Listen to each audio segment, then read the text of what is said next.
Hello everyone. ये video जो मैं लेकर आई हूँ ना, ये मैं उन बच्चों के लिए लेकर आई हूँ जो बच्चे मैसेज कर रहे हैं मेंस की बुक लिस्ट के लिए।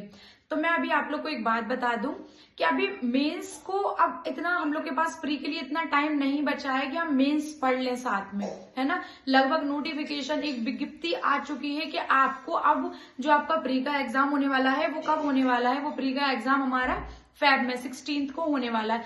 तो अब आप लोग ये करो कि आप पूरी तरीके से प्री के लिए लग जाओ हाथ धोकर। तो अगर प्री ही क्वालिफाई नहीं होगा तो हम मेंस कैसे कर पाएंगे, है ना। तो अब अपने पास टाइम उतना ज्यादा नहीं है कि अपन लोग मेंस भी पढ़े और प्री भी पढ़े। फिर भी अगर आपको ऐसा लगता है कि आप प्री के साथ मेंस पढ़ना चाहते हो तो आप एक चीज कर सकते हो कि उन पर्टिकुलरली टॉपिक को या उन सब्जेक्ट्स को उठाकर पढ़ो जो आपके प्री और मेंस दोनों में। जैसे अगर हम देखें हिस्ट्री के, तो हिस्ट्री के सारे लगभग ऑलमोस्ट सारे टॉपिक जो हैं प्री और मेंस दोनों में है, तो आप हिस्ट्री पढ़ लो उठा के, वो लेंदी सब्जेक्ट्स भी है।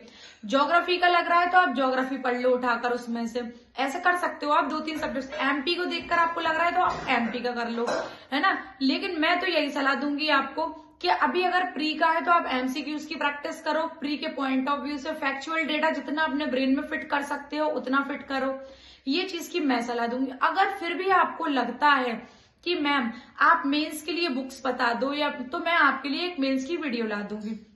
और मेंस के लिए मैं बच्चों को बताती हूँ आकार के नोट्स अच्छे। लेकिन अगर अपन ये देखें कि पूरी एक कोचिंग का नोट्स या एक मतलब पर्टिकुलरली बुक मेंस के लिए काम करेगी तो वो नहीं करती है। मेंस में बहुत सारे यूनिट्स है, बहुत सारा बिखराव है।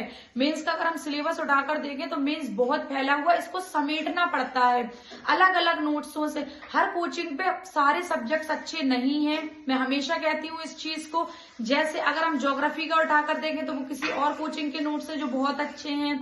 हिस्ट्री का देखें तो आकार के नोट्स बहुत अच्छे हैं हिस्ट्री के लिए। इसी तरीके से अलग अलग कोचिंग्स के नोट बनाकर एक बंच बनाया जाता है पूरा का पूरा, जो हमारी स्टडी में हमारी हेल्प करता है। तो इसलिए मैं यही कह रही हूँ कि बहुत बिखराव है तो आप पहले प्री क्वालिफाई करने पे फोकस करो। और बहुत सारे देखो बच्चों को ये भी लगता है कि मतलब किसी एनसीईआरटी पढ़ना कितना इम्पोर्टेंट है। एनसीईआरटी पढ़ना इम्पोर्टेंट है उन टॉपिक्स के लिए जिनका बेस नहीं है आपके पास। जैसे बहुत सारे टॉपिक्स हैं जिनमें बच्चों को, जैसे मैं बताऊं जलवायु वाला पोर्शन, क्लाइमेट वाला, जलवायु बच्चों का कॉन्सेप्ट अगर क्लियर नहीं है तो आप जलवायु नहीं पढ़ सकते। अगर आपको लगता है बुक्स से उठाकर बहुत स्टैंडर्ड लैंग्वेज यूज हो रही है तो आप एनसीईआरटी की 9th से लेकर 12th क्लास तक की बुक्स उठाकर पढ़ लो। ऐसे कुछ पर्टिकुलरली टॉपिक पूरी एनसीईआरटी पढ़ना मुझे नहीं लगता कि ठीक है। अगर आपको फिर भी लगता है तो आप पढ़ सकते हो।